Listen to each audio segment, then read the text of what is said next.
Greetings, Star Citizens, and welcome to another beautiful day in the verse. And today we take a look at the Constellation. I believe this is the only ship that I've not done. I mean, obviously I've not done all the variations, but I believe this is the last ship model that I haven't done. And it's probably one of the most favoured ships in Star Citizen. A lot of people love the Constellation. A lot of people swear by the Constellation. I personally don't love it that much, and I know that's probably gonna pee off a bunch of people, but yeah, I'm not too blown away by it. I don't really like the aesthetics of it, but it does have some pretty mean weaponry. So you could have 4 fixed size 5s, or you could have 4 size 4 gimbaled. God, that's a mouthful to say. And you have a metric shit ton of missiles. The Constellation does not run short on missiles. This is the Andromeda variant. And I believe there's a variant that has more missiles than this, but I might be wrong. I think this might be that variant that I'm thinking of. I think the normal variants only have these top ones. I say only, it's still a metric shit ton of missiles. And I think the Andromeda gets this little side arm, or it might be the other way around, I'm not sure, but there's different variants that have different mounts, and there might be one that has more than this, but I'm not sure. I might be wrong on that one, and this might be the one that's got the missiles. And you can see we've got even more missiles back here. So this thing is an absolute missile boat, and at the moment missiles are a bit up and down in terms of balance and how good they are. They sort of go a bit up and down based on sort of balances. They get changed. At one point they were just ridiculously overpowered, and then they were just ridiculously useless. I feel now they are slightly balanced, but they're more on the useless side, so it's not that big of a thing. But it's still a lot of missiles, and with a lot of fighters, they're going to run out of flares before you run out of missiles, which is a very weird concept to think about. But regardless, let's get this little elevator down, because all the cool ships have an elevator to get in them. That's what classifies a ship as being a cool ship, is if it's got an elevator to get in, then it's cool. Which makes my Starfarer uncool, because you have a ramp on that, but we'll ignore that fact. So let's check out the back of the ship first, and then we'll make our way forward. So you got this cargo bay here, which is quite a big cargo bay. Obviously not as big as something like a Starfarer, but the ship is nowhere near as big as a Starfarer. So it's a pretty sizable cargo bay. And you have this back here, which we just got thrown back from. Are we going to get thrown back again? Kind of. There's a bit of a gravity force there. I think we might be stuck. But this is for the snub fighter. So the snub fighter docks in there, and that little glass that you'll see in there, the little seat, is the seat or the cockpit of the snub fighter, which is the P-52, I believe. Or if you have the Phoenix variant, you get something else, and I can't remember what that is. It's something 72, I think, or 74. I'm terrible with remembering names, but either way, you get a snub fighter which docks in there. Again, I don't think all variants have that. I think the cheaper variants don't have the snub fighter, but nevertheless, we got a snub fighter, and that's going to be ideal for a lot of things, really. I mean, obviously, if you're flying this around, you've got a big ship. You can't really get into small fights. You can't really get into dogfights. I mean, you can defend yourself, but you're not really going to be getting into those sort of tight, agile dogfights. And there'll be places where you might not go. So if you fly to, say, an asteroid belt, you might not want to be fighting around asteroids in something like a Constellation, because it's massive. And you can see a bunch of missiles here, which I didn't actually know were there. I've only just noticed those. So that's the supply for the missiles. They just sort of go up, I believe, 3 at a time or 2 at a time. I'm not sure. It looks like they go up 3 at a time. So they just go up along the rack. You could probably squeeze in more missiles there, but I suppose then they run into sort of health and safety issues of if they explode inside the bay, you've got a big problem. But yeah, the cargo bay down here, you could fit, you can fit a rover. Obviously, the exploration variant of the Andromeda does, I believe, come with a rover. It comes with an Ursa or Orsa, whatever it is. And you can pretty much just squeeze a rover in here. And this does come down, but I can't seem to get it to listen to me. So we'll ignore that, but trust me when I say it does go down. It does lower it right down to the ground, like the elevator that we entered in. So that makes picking up cargo nice and easy. You can lower that to the ground and you can just slide it onto your cargo bay, lift it up and be gone. You can probably do very quick cargo missions with a Constellation. And I think this is probably one of the most ideal ships to do cargo in if you're looking for sort of that little sort of transition into multi-crew ships, because this is considered a multi-crew ship in every respect. But it's a multi-crew ship that's sort of like on the verge of multi-crew ship, in that you could probably take one out on your own and do fairly well. So we got beds with very, very bright distracting screens. I presume they would be able to be turned off, otherwise nobody's getting any sleep in those beds, that's for sure. But yeah, you've got 4 beds back here, so you got a little bit of sleeping room for your crew. You got a little sofa here, so you got a sitting room. You could have, you could put table. I was gonna say you could put cargo there, but no, that's table spot. So I don't know if a table folds up here. That would be pretty cool, sort of like caravan style, where this panel just opens out and there's a table that just pops up. That would actually be pretty cool. You got the airlock that we entered in. You got some lockers space. You got quite a lot of locker space. So you got 5 lockers, and then you got these, which I'm not sure if they're components or just like extra storage. They look like drawers, like wardrobe kind of storage and locker storage, and this definitely looks like some sort of big safe where you'd keep all the expensive stuff. But let's move into the bridge, where it gets significantly darker in here. Obviously this is where the business happens. This is where everything takes place. So you got stuff, you got technical stuff here. Do not obstruct avionics. Definitely not definitely not obstruct the avionics. You got shield generators. So you got your components back here, which is going to make it very easy for the engineer. Obviously the engineer is probably going to be sat in one of these seats. Very easy for them to just jump back and just fix the shield generators and the avionics or whatever they need to fix. I presume there's more stuff back here that they might have to run back to, like, over here to fix, and these panels are probably going to have something. And yeah, there's going to be loads for engineers to do. Engineers is something that I'm actually somewhat looking forward to, and nobody really gives them a lot of attention, because obviously it's something we don't have at the moment. So there's a lot of things that don't have attention, but I think engineers are something that people don't really discuss a lot, and I think it's going to be extremely fun, especially with the plan of making it into somewhat a mini game. So when you're fixing stuff, you've got like a mini game to do.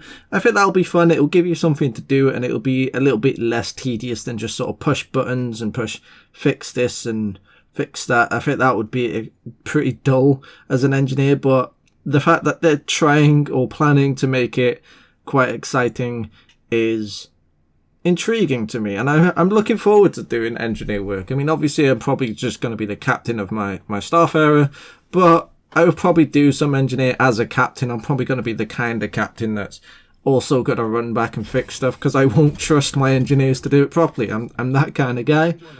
But regardless, enough speak of this in the hangar. Let's take this Constellation out into the verse, and we'll see how she flies, how she fights, how well she can defend herself from a solo player's perspective. So keep that in mind, that I'm flying this thing solo.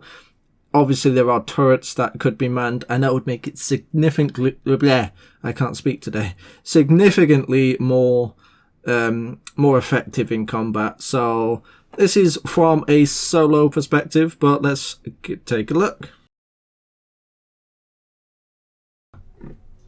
So here we are in Crusader in the Constellation, out in the verse, and I'll be honest, I've not flown the Constellation that much. I've been in the Constellation quite a lot of the time people sort of want crew, because the crew experience in this game is excellent, and quite a lot of people have a Constellation. Obviously it's not a limited ship, so anyone that wants it can get it whenever they want to get it, if they can afford it.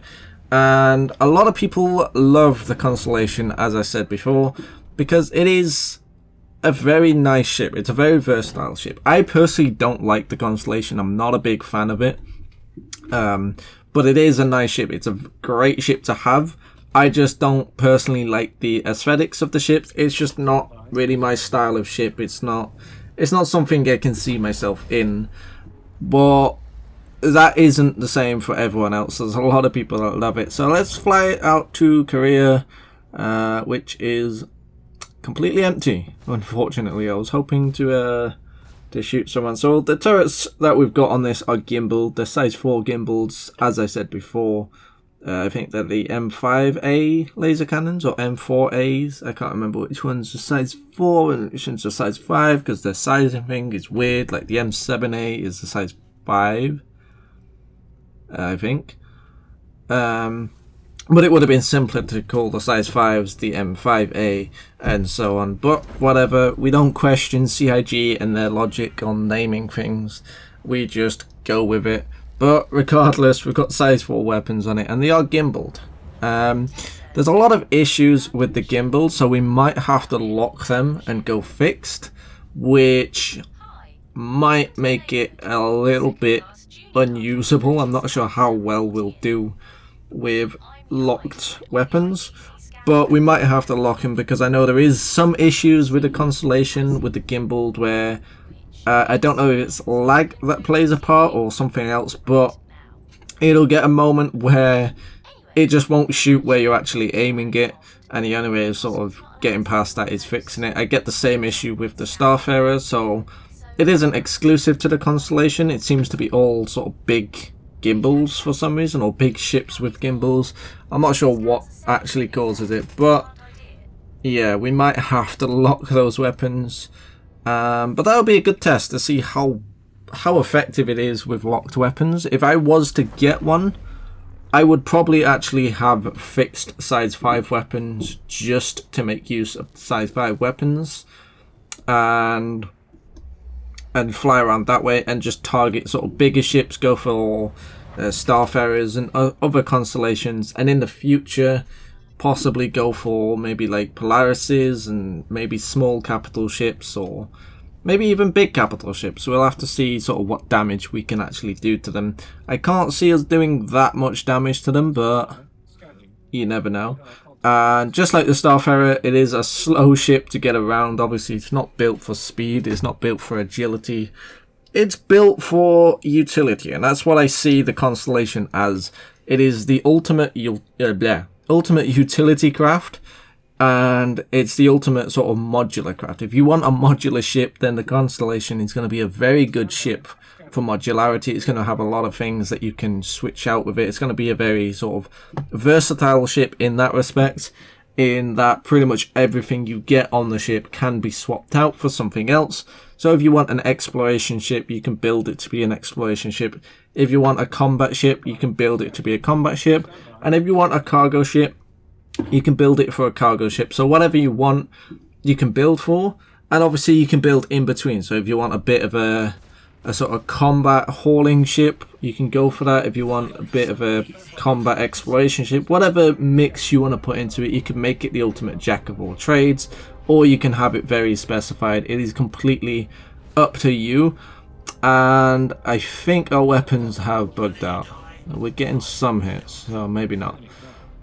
Yeah, we got the kills, so they aren't bugged out. But the graphics are bugged out, so we may have to turn them on and off. But we'll see for now. For now, it's not too much of an issue. But yeah, what was I saying? Yeah, the Constellation, in my opinion, is one of the best jack of all trades, especially when you start looking at bigger ships. Now, obviously, the Freelancer and the Starfarer and such are very good jack of all trades as well.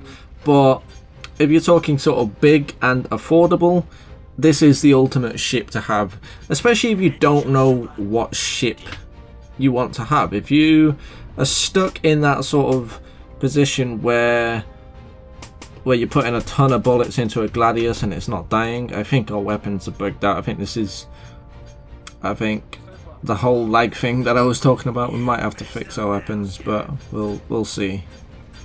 If he's still not dying after a while. So we're in an ultimate circle strafe, and that's the thing I don't like about the Constellation. And it's not really just the Constellation, it's really big ships, is you kind of have to circle fight. There isn't any other tactic that you could actually put into place. You can't really get into sort of tight dogfights, or I mean, you could kind of joust, but it's not quite the same as another fighter. So yeah, combat tends to be, for me at least, tends to be fairly boring with these bigger ships. I mean, I get the same with the Starfarer, and I have my doubts about whether I'll actually keep my Starfarer, because I think it's a little too much. I think it's a bit too far. I love the Starfarer, and every time I fly it out, and I'm just going to stop talking about the Starfarer now, actually, because my love for the Starfarer will take over this video. And obviously this video is about the Constellation, not the Starfarer.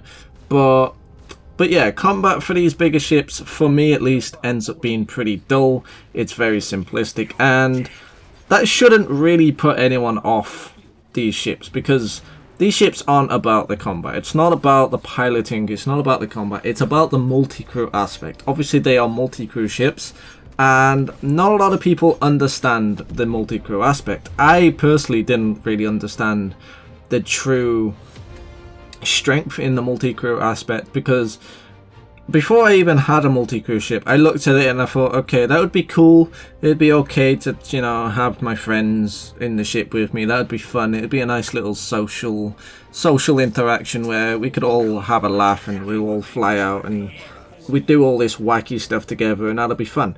And I didn't really expect it to be what it is. And what it is far better than I expected. You get the most insane random and funny moments in a multi-crew situation, because everything's amplified. It's like with any game, and it's the reason I prefer multiplayer games over single player games, is when you have multiple players, everything is more enjoyable. The most boring tasks ever become enjoyable. So I remember going back to other games, Farming Simulator for example. I used to hate that game on my own. It bored the hell out of me, but once they added multiplayer to that game, it became a whole different game. And all of a sudden, mowing a field of grass becomes a fun task, because you got friends to do it, and you get random moments where you mow over your friend's foot and they're screaming in pain, and there's just random extra moments, and you make the experience yourself out of the community and out of the friends and the social interaction. You're essentially making your own content, especially with a multi-crew ship. So the amount of wacky moments I've had in my Starfarer, like I say, I've not flown the Constellation that much, so I've not really had that many epic multi-crew experience in the Constellation.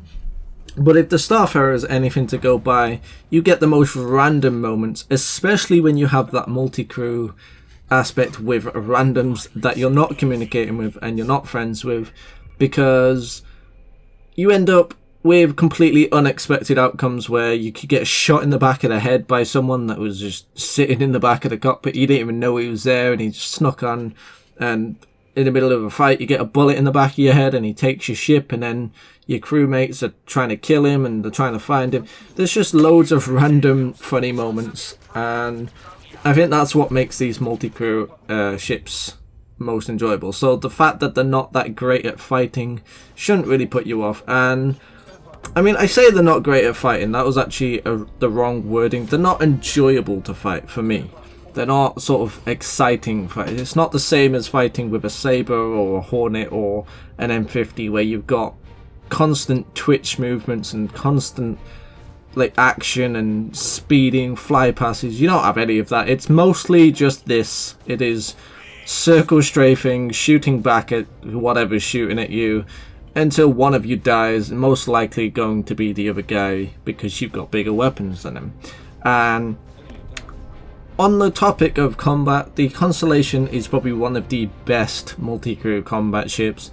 If you have somebody in the co-pilot seat or the shield management seat or anything that can actually manage the shields, then you've got an extremely devastating ship. And that goes for any ship that's got shield management. If you have someone managing the shields, you should never underestimate the strength of having somebody constantly on the shields and constantly adjusting the direction of the shields, and someone who knows what they're doing with the shields. If you have someone on shield management that knows what they're doing, you're almost never going to die to any fighter. You might die to some bigger ships like a Starfarer, but that's a completely different situation. You've got a completely different caliber of weapon, and you're fighting against something bigger than you. But if you've got a good shield management guy, you should never die to a smaller ship than you or an equal ship to you, unless obviously they've also got a shield management guy, in which case it depends how good your shield management guy and how good your pilot guy is, and that will determine the winner in that situation. But that is all for this video, and that is the last ship of the Quantum Test Drive. I've covered all the ships now, I believe. You guys can feel free to correct me if there's one that I've missed. Obviously, I've not done all the variations of ships, but I've done each model of ship, and I'm not sure what I'll fill that gap with, but I'll figure that out at some point, and I'll come up with something. I might do Kerbal Space Program, because that recently updated, and I'm tempted to try that again. But that's all for this video, and I will see you guys in the next video. Laters, taters.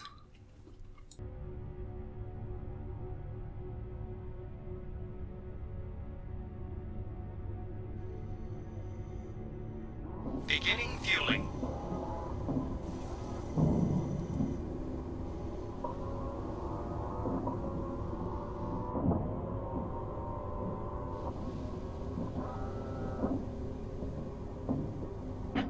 You're good to go. Thanks for choosing CryAstro. Fly safe.